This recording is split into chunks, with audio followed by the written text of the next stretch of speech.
The bell has rung. So get seated and join Elementary Schooled for today's interview. Well, this is exciting. Welcome to Elementary Schooled, Season 1, Episode 9.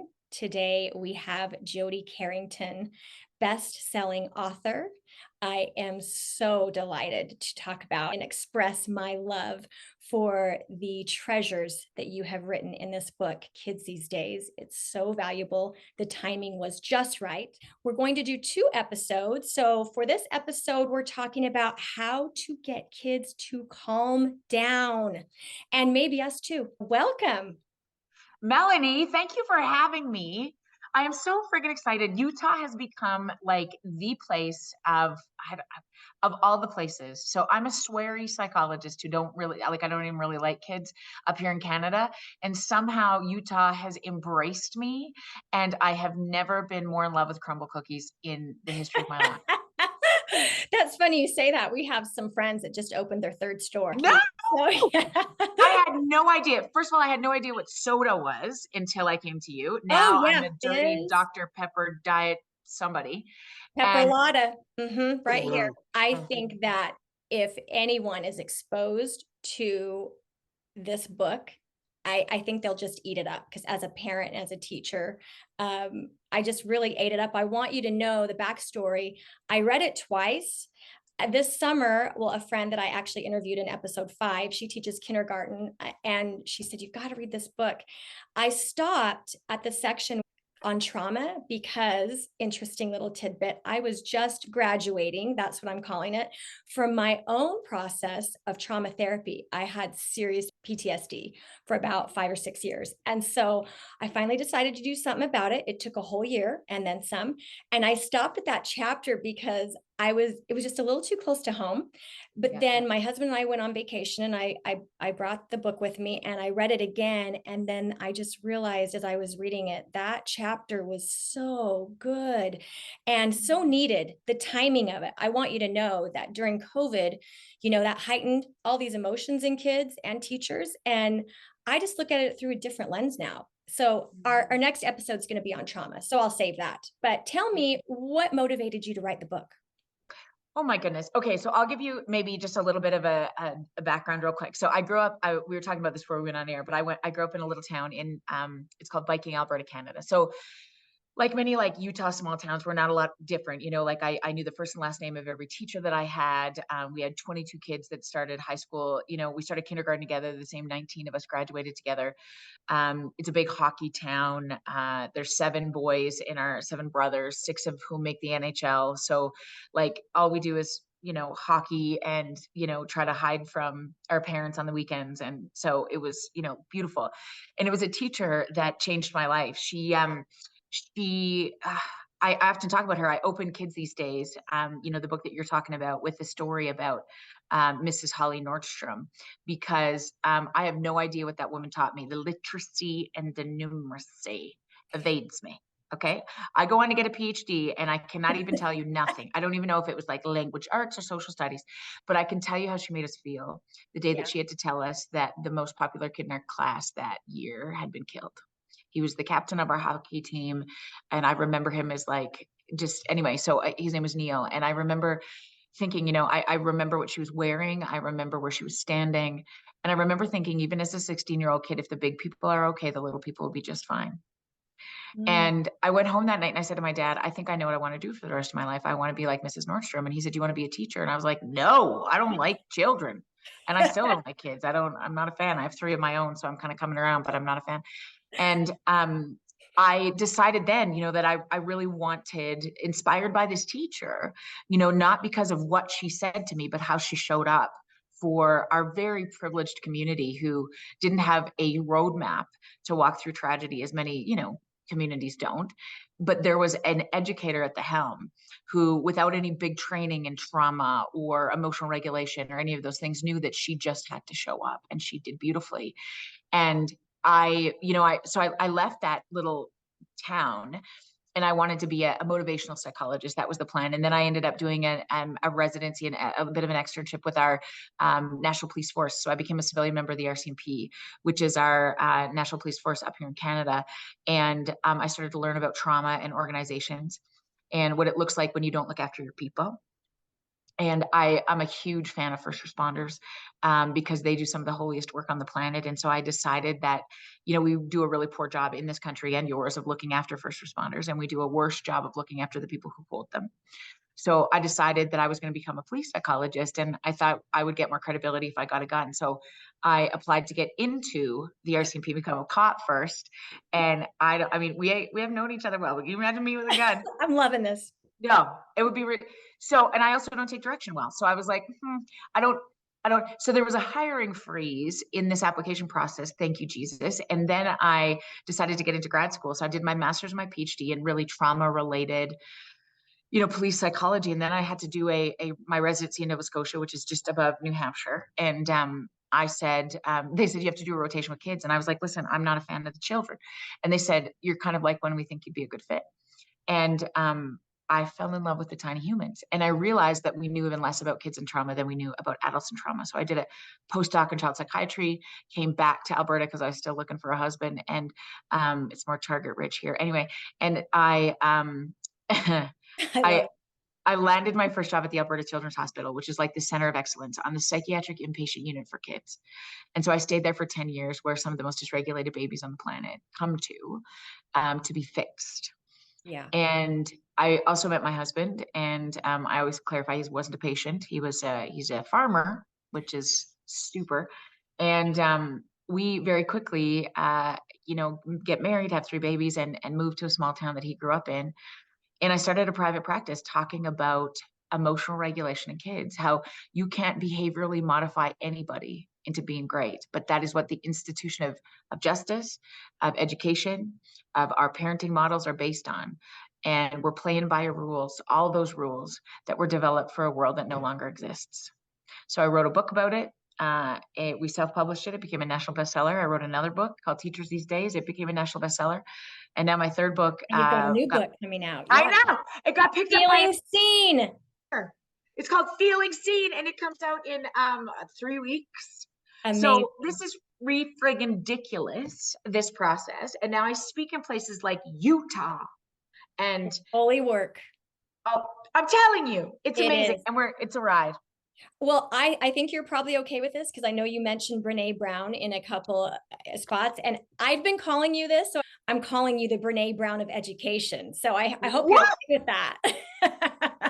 Oh my God, now we are best friends. Oh, so I love everything about this. This is so valuable. This quote that you said in your book, when you said there's a big difference between kids who are quiet and kids who are calm. It's not just because they're quiet, they're not calm. What about that? What have you seen with that? So here's the interesting thing about the word calm. So our number one desire as human beings is to be around people who are emotionally regulated, which basically means not losing your friggin' mind.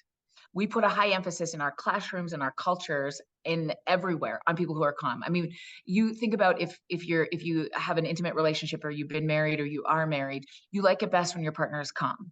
If you have more than one personal child, your favorite typically is the one who's more emotionally regulated, more calm. Try me. Because we don't like it when people are losing their minds. And this historically has been the quintessential effort of the institution of education, the justice system, every major institution that we ascribe to. How do we get people to make good choices, use their words, mind their manners, stay in the confines of the law, and be good humans? Yeah. And this is, my forefathers of psychology had the same question. And here's the issue. Everything that all the rules we follow right now are predicated on this idea of keeping kids quiet. We like it best when you are.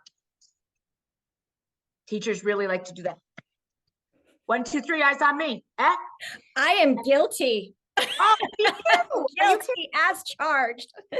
Well, there's so many of them in the classroom, especially here. And they overrun you. And when everybody else is emotionally dysregulated, the hardest thing to do for us is to stay regulated. So my forefathers of psychology, I often tell the story, Watson and Skinner, the boys I like to call them, they were trying to come up with a theory that said, how do we get people to be calm? And Watson, he said, come to my lab. Look what happens when you shock a rat. Son of a gun. It stops the behavior. And Skinner said, just a second, look what happens when you reward a pigeon. It pecks more. Shoot, let's do this with children. Let's build an entire institution of parenting and education based on rewards and consequences. Huh? And just when we thought like our kids different than vermin and birds, Pavlov came along with his dog and some steak and a bell. And we were like, boom, kids are basically like dogs. So we set up this infrastructure in most of our education systems that is, our job is to keep kids quiet so that we can teach them. And the issue is, if you reward them well enough, they will do well. And if you consequence them, they will stop the behavior. Here's the problem. Kids are a little different than rats. Yeah. Nobody asked the rat, how do you feel about the shocker guy? Exactly. How inclined are you to be able to learn from, be motivated by, feel connected to the shocker guy? Here's the number one problem with a strict behavioral model. It works. If I have a big enough stick, I can get anybody to comply. Sure. But if I'm functioning out of fear, then I don't know what you're feeling. I'm getting compliance, not connection.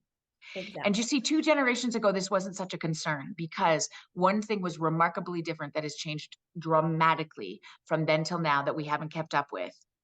We had much more proximity to each other. Think about, because we're wired for connection. From a neurobiological connection, we are wired for perspective. We're wired for connection. If you disconnect from an infant, they die. And when we had much more proximity, think about the square footage of the house that your grandfather was raised in, or the size of the schoolhouse that, your mom, your grandmother went to. Dramatically, in just 2 generations, we have never been this disconnected in the history of the free world. So a strict behavioral model that we're all still playing by is not only not effective, it's much more divisive, damaging than we can ever imagine. So our job right now, post-pandemic, heightened state of arousal like we've never experienced. Mental health issues are killing our kids at faster rates than physical illness for the first time in history. We need to reconnect to these babies. That's our last stop. We need to reconnect to our teams. That's our second last stop. And first, we need to reconnect to the people that matter most to us, because if the people who hold us aren't okay, the kids we serve don't stand a chance. We have to do a redo. Restructure. Yeah, Reclaim. for sure. It's like, not what we did was wrong, because it worked and it was applicable at the time. And we had much more face to face. I mean, the retrospective data would suggest that our great grandparents looked at their children 72% more of the time than we make eye contact with our children today. That's a problem, you see, because the only way you learn emotional regulation, the only way you learn how to be calm, that you matter as a human being, is face-to-face connection with another human. We will never automate relationship. And so intellectual, anything, being able to connect like this, you and I in 2 different countries, beautiful. Technological advances are not the issue. It is how we use them that is the problem. Because this is what gets me all the time as a psychologist. Despite the fact that we're wired for connection, the hardest thing we will ever do is look into the eyes of the people we love. And when we are given so many exit ramps, like iPhones and iPads and TVs and large class sizes and the ability to work from home and online, we will take it. Yeah. And how do we get people to get back to this place of reconnection? We have to do it one step at a time. Next best right kind thing, understanding the power of keeping people alive, not only to teach them, but to keep them alive right now means we got to show up face to face, even when it's hard. And practice, right? Because I've noticed, a big thing at our school is every morning when they come in, and you actually talk about this in your book, is to get that face to face, to have an individual, look at me in a high five, or, during COVID, we did a lot of namaste or whatever, elbow bump, but to have that. And it's interesting because I still have a few students that can't always, and I'll stop them and say, oh, wait, I need to see your eyes, because it is so validating to see and connect just by, I'm looking into your eyes, you're looking into mine. You can tell so much by looking into a person's eyes. So I loved that piece, but it's just practicing, is it not? It's practicing and also being really respectful of this process, you see, because these are the window to the soul. So sometimes there's cultural differences on eye contact. And it's much more of a collection of data than it is a prescriptive ask of a child. Okay. It is if you think about this, if you've known anybody who's suffered from anxiety or depression, right? When you talk about, navigating a journey of PTSD, where are your eyes in those most debilitating days, right? They're down. If you think about anybody who's in a state of grief or mourning, we lose eye contact first, right? Because these are the window to the soul.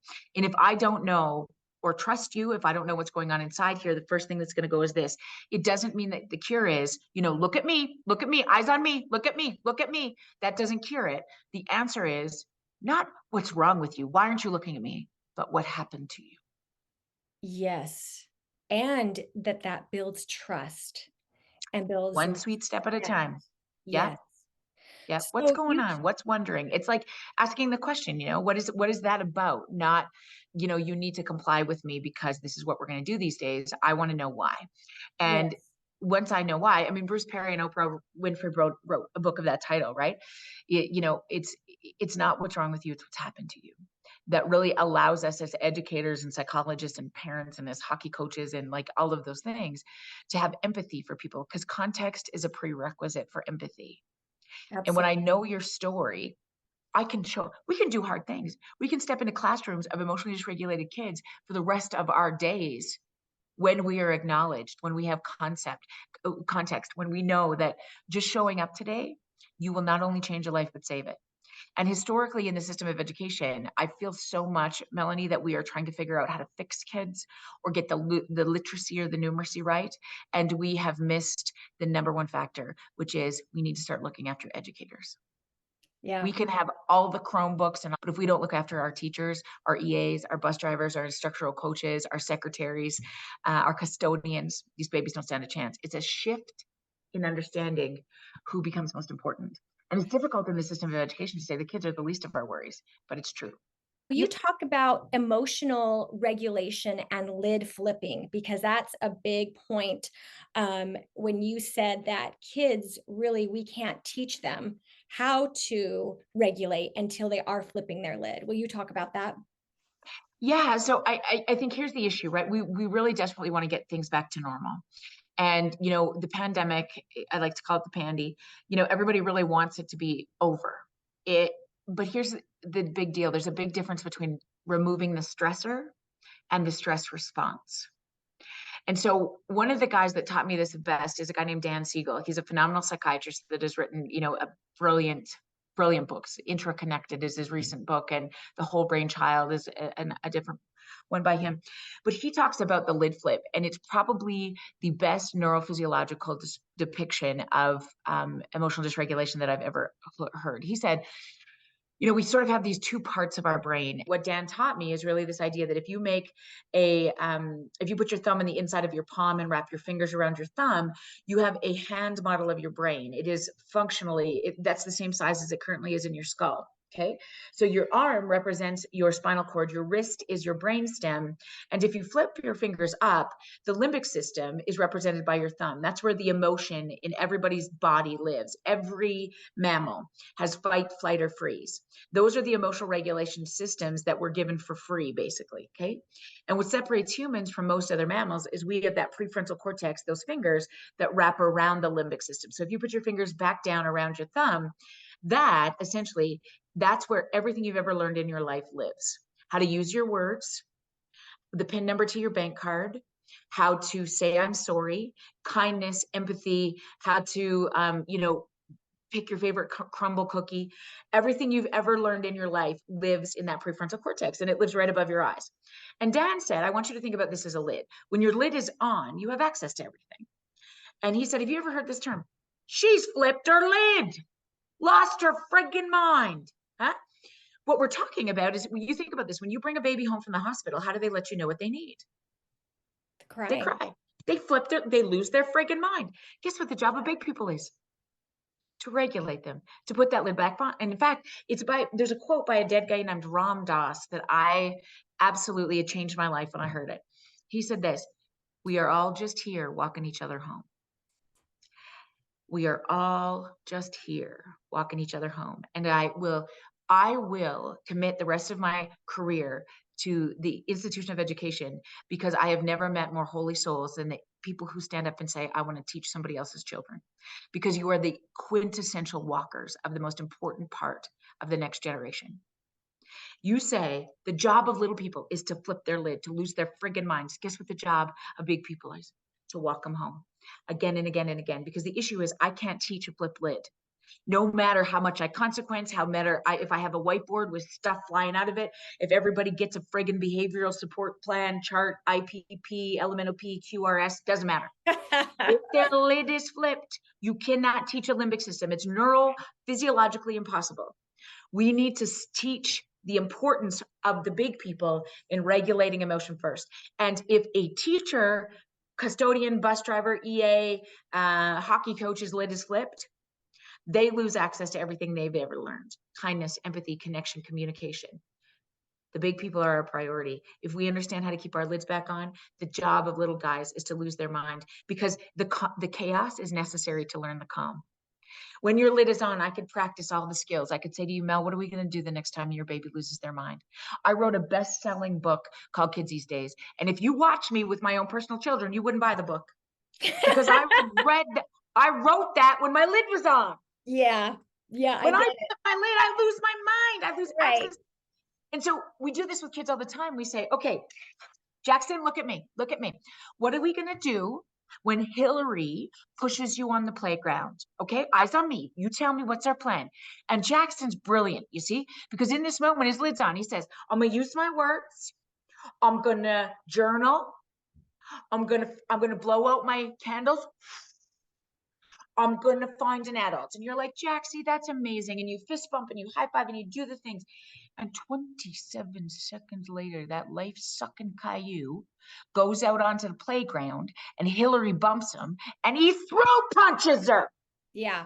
So you haul him back in and you're like, Jackson, we just talked about this. What is wrong with you? And so then you're like, oh my God, he got the ADHD. What's wrong with this kid? We've got every behavioral support plan, but nothing wrong with this kid. He just needs somebody to walk him home. Yeah. And if you have trauma on board, which we'll talk about in the next episode, if you have a neurodevelopmental difficulty, if you are a non-typically developing child, if your parents are navigating a divorce, if you have any of those kind of things, you're going to flip your lid more often. Right? And the same response, if you're on the spectrum, if you have a non-typical brain, like all of those things, right? We'll flip your lid a little bit more, which means we don't do anything different other than building up the system that needs to be doing the walking. Because the more hands we have on deck on the most dysregulated amongst us, we got it. Come here, come on. Mel, you and me on this kid today. We got it. He's going to spit and kick and tell us to F off. Come on, let's go, girl. Bring it. I got snacks in the staff room, okay? And I know this isn't a big deal in Utah, but I always come home to a bottle of wine. You know what I mean? Like if I know I got the resources in place. And cookies and fizz and crumble. What is interesting about this is the classroom of other kids whose lids aren't flipped. When we're working with someone whose lid is flipped, what happens is the rest of the classroom walks with you. When you're saying we're all here to walk, together, they start to walk with you, so that the next time when it's a different child flipping their lid, then maybe the one who was the lid flipper last time is walking with you. So these are very teachable moments. Like our reactions, what we do is very important. Right. Because historically, what we wanted to do was take those lid flippers and get them out of the classroom, right? Create specific program planning for them, put them, turn their backs to the classroom, put a refrigerator box about them, send them outside, because we didn't want them to disrupt everybody else. One of my good friends, Shelley Moore, she's a beautiful resource for inclusion, really talks a lot about the importance of teaching to the outside pin. When you bowl, you always go for the middle pin in hoping that, you're going to get them all down. the interesting thing is if you bowl to the outside pin, which means you teach to the kid that's the most dysregulated, everybody else learns how to walk home. What do we want the most for our kids? We want them to be happy and emotionally regulated and to make good choices. You can't tell them how to do it. You got to show them. So Yes. if you send everybody who struggles out of the classroom, the message to children is it's not okay to be not okay. So if I say to you, we got this, come on. One of my favorite things, you know, when my kids, I have twins, and when they were in grade 2, one of my favorite, I knew we had the best teacher on the planet because there was a kid who in their classroom who struggled so much with emotional regulation. And they would come home at night and play with each other, and they would play helping to keep him regulated. And let's say his name was Jake, and they'd be like, hey, you be Jake, and I'm going to be the helper. Okay. And so Jake, who was ever playing Jake that day, it was Evan and Olivia, would lay on the floor and they would kick and they would throw things. And my other twin would be like, okay, here's the squishy bottle. Would you like this? Or do you want your fidget toy?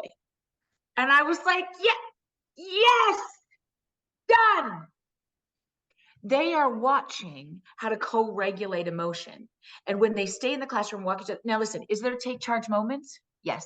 Is there times where we have to remove kids or we have to keep kids safe when violence is an issue? I'm not talking about when safety is an issue. All bets are off, right? Because if kids ever feel unsafe, they will not learn. So whenever it is a take charge moment, you got to be able to do that as an adult. But most of the time, 90% of the time, we got to figure out how we're going to do the walking. And you can't tell kids how to do it. You got to show them. You have to show them. And what I love too, something that changed for me is when you talk about, well, you give a 5-step plan called FIELD. And interestingly enough, I want to talk about letter F, which is feed them, because we have this, you know, jar of course we do, right? Dumb suckers. And our lid flipper, you know, and when I say this collectively, because I don't talk about specific students that I'm teaching right now, but every year you get one classic, can we call it a classic lid flipper, that is kind of your more constant one. Well, for that constant lid flipping child, you say they need something in their mouth right then.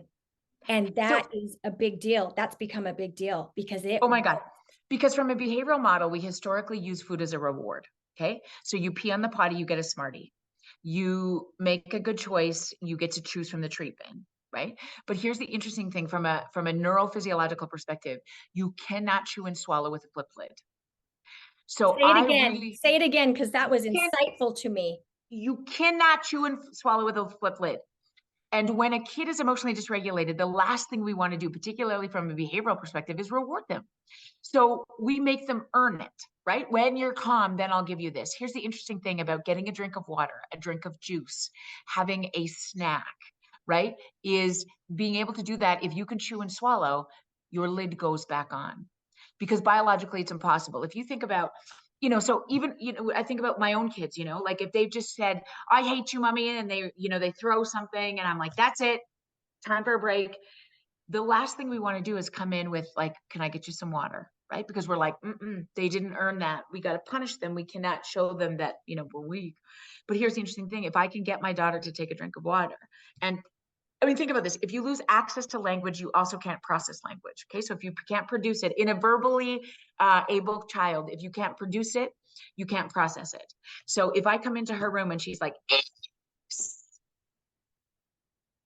that, if I start to say, use your words, look at me, use your words, she can't process that language yet.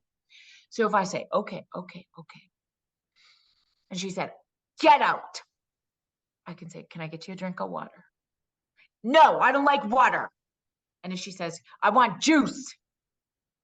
Now we're in business. Do you die on the juice hill? No.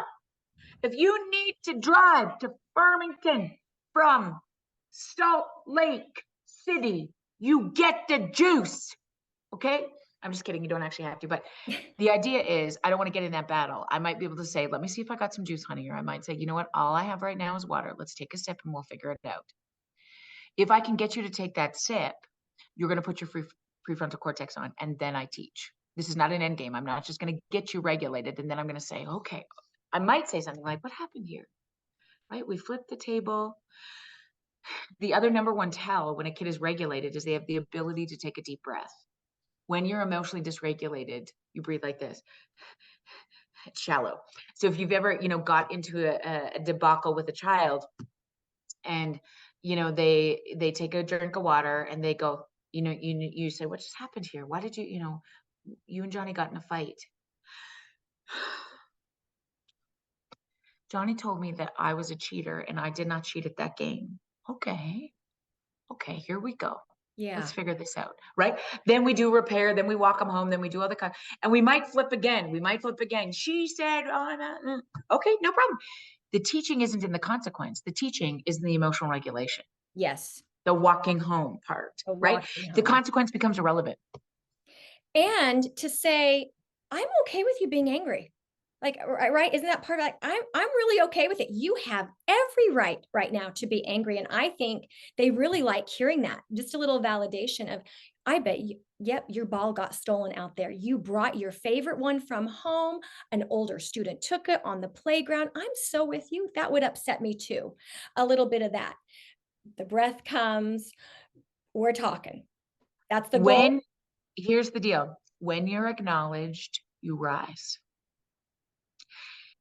What we want, not to be fixed, we want to be acknowledged, because then we have the access. If he or she says to you, I'm so glad you're home. I'm so glad you're home. We're going to figure all this out. Come on in. Yep. Okay. Yeah. Well, I just did an interview with Jim Fay of Love and Logic, the empathy to show, like, I understand, I feel where you're coming from.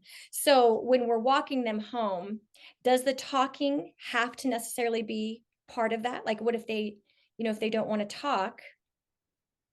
No, Okay. think about the most profound times of loss for you, right? In fact, this is where we all started. We are way more alike than we are different as humans. Okay. Race is a social construct. The place that all of us started, right? The first sound any of us heard in our most regulated state is the heartbeat of our mamas. Bum, bum, bum, bum, bum, bum. And whether she's alive or you have a relationship with her or not, the most regulated time that you ever are in your life is in a rhythmic exchange with another human being, a very calming place, which often has nothing to do with words. And so if you remember, in any of your life, any of your listeners, when you think about the most profound state of loss you've ever been in, you're pulled over to the side of the interstate and you're sobbing because you heard the song, or you got the diagnosis, or you're worried about your divorce, or whatever the deal is. What you don't need is somebody to tell you what to do in that moment. You need this. Okay. Yeah. Right? And the critical piece of naming it to tame it, that's also a Dan Siegelism, is important, right? Being able to identify the emotion eventually is important, but I can't tell you when to do that. I need to show you. Yeah. And here's probably two questions that help me get there with kids sometimes is, tell me more. What's the hardest part? What am I missing? Giving them that opportunity to name it if they're able to do it. And if they can't, that's okay too. Right? Sure. It's about checking back in again and again and again and again and again, because sometimes they don't even have the words for it, right? Depending on what it might be. Eventually, the more practice that we do with this, they end up having the words. And then that's a sign that they're learning the emotional regulation, right? Like, last time I actually flipped the desk, literally, but this time I just flipped my pencil and got a little, angst, and you can tell by the body language. But then, and I don't know, I think we have such an opportunity as teachers to acknowledge progress. Like, wow, you didn't flip your desk. That was really cool. Did you see what you did? You handled that better this time. And to acknowledge so that they don't feel a label or don't feel badly about, we want to just promote the good, right? We want to just praise and promote the progress we see.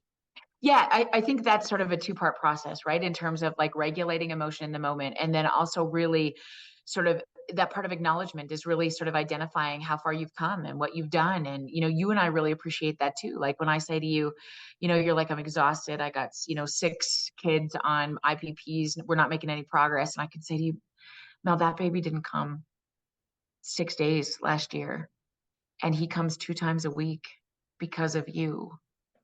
I Yeah. want you to stay in the game. Like, let's not underestimate our ability to just show these babies how to do it, right? If I say to you, if a mom, if a parent has ever come up to you and you feel like you're failing at everything and they just say, can I just talk to you for a second? I just want to tell you, I don't know if you remember my son, Jake, but he still talks about you. And he doesn't really remember anything he learned in your classroom, but he certainly, every time we see you, he's so excited to come in and make sure that Miss Whipple is here. I Yeah. just wanted to tell you that. Yeah.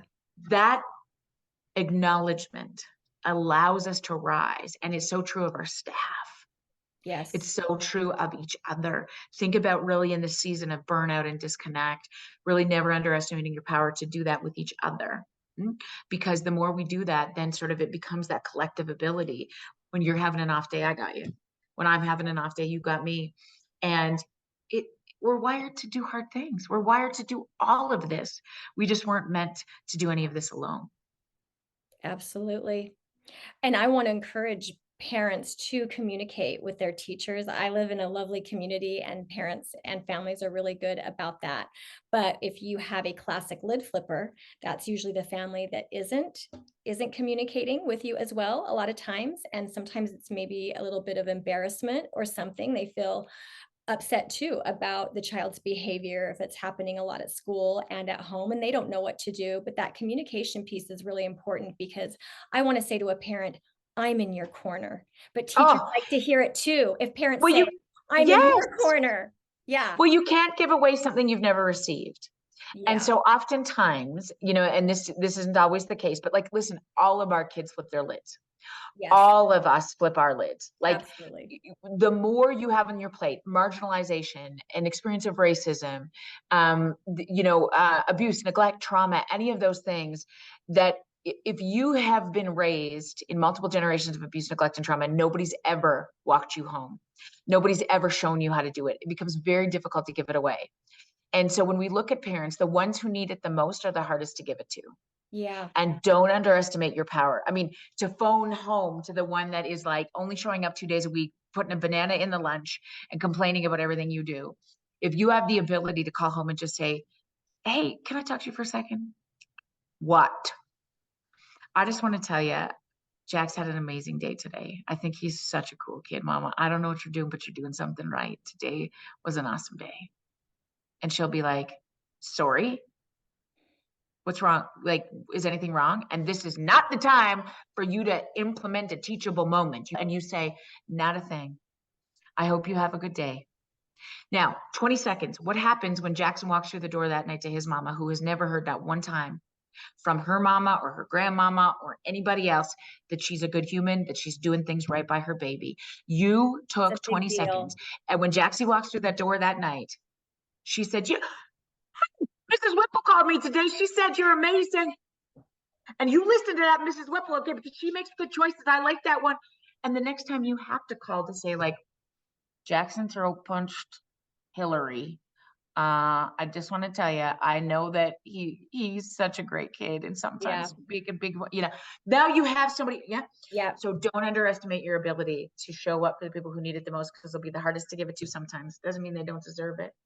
That reminds me of when I was I was student teaching and we had a great professor. I wish I could remember his name, but he was really great. And he said that when in his years of teaching, there were two young boys in his class that had the same name.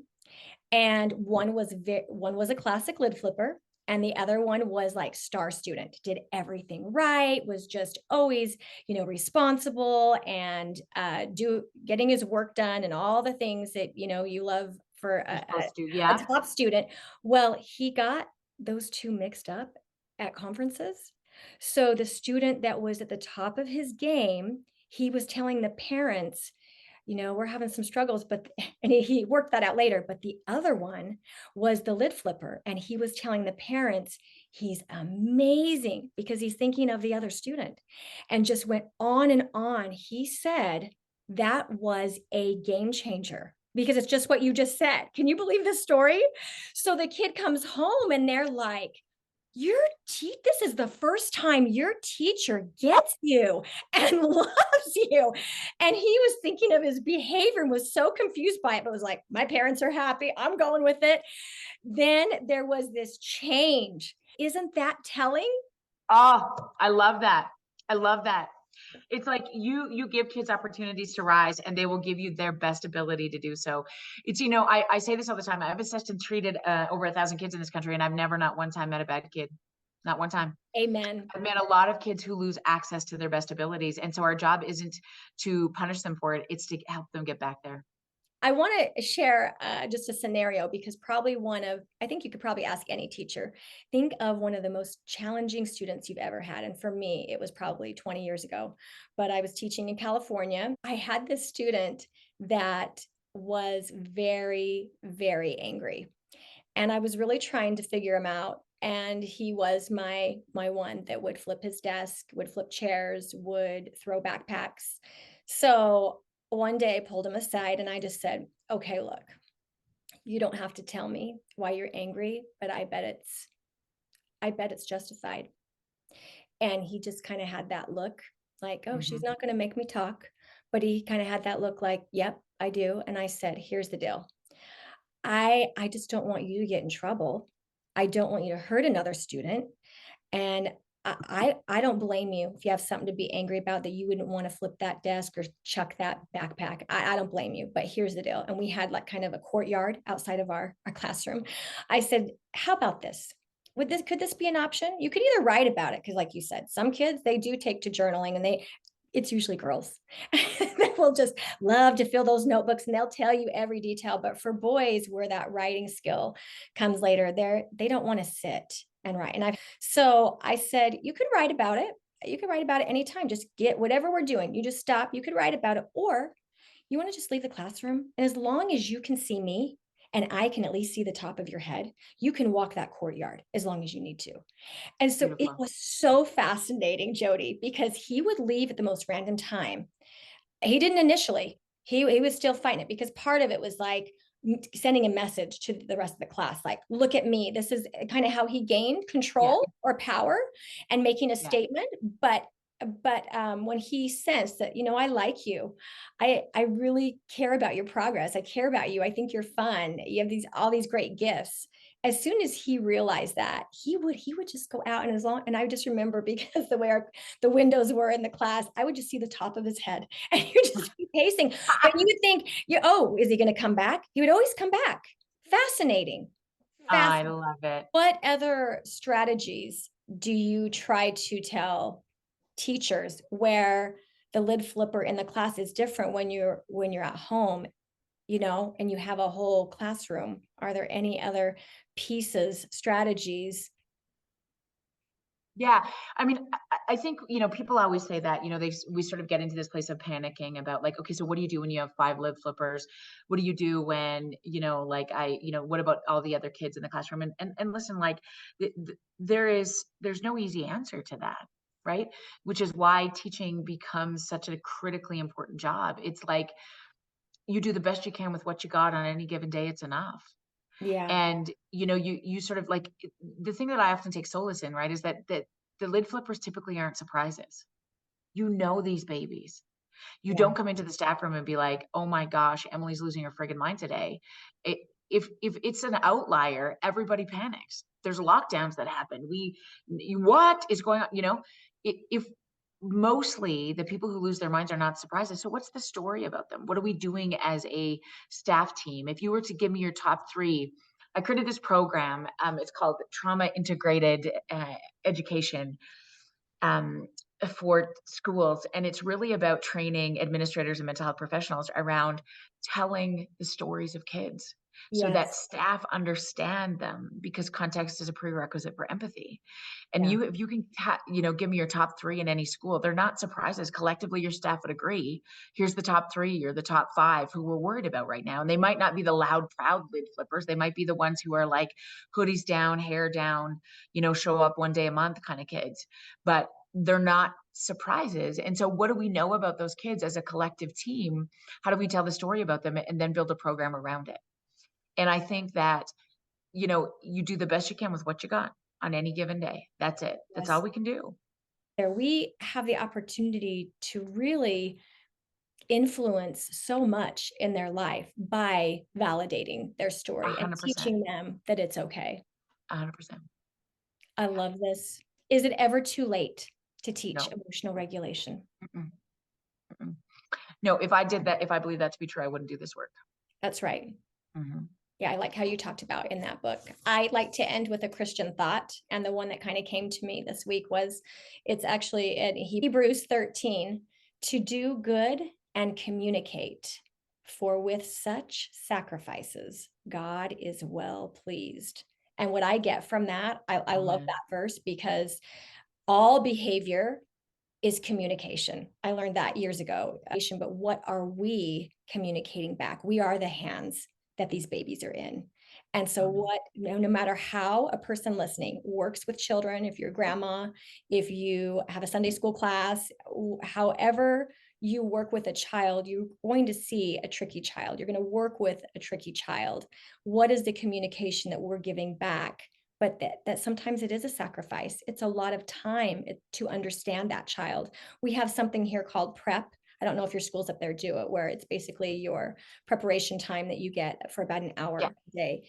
And it's very tempting at times because there's a million clerical things that we need to get done. But to pull a struggling student aside for just 5 minutes and have a one-on-one and say, how are you doing? And kinds of opens the gates. Just those little ways I think are really impactful. So thanks for sharing so much in your book about how to get kids to get their lids on and our lids on. Thank you. Thank you for having me. Thanks for being part of today's class. To submit a question or topic for further episodes, please email elementary.schooled@outlook.com. School is out for today, but please remember, when we strengthen a child, we strengthen society.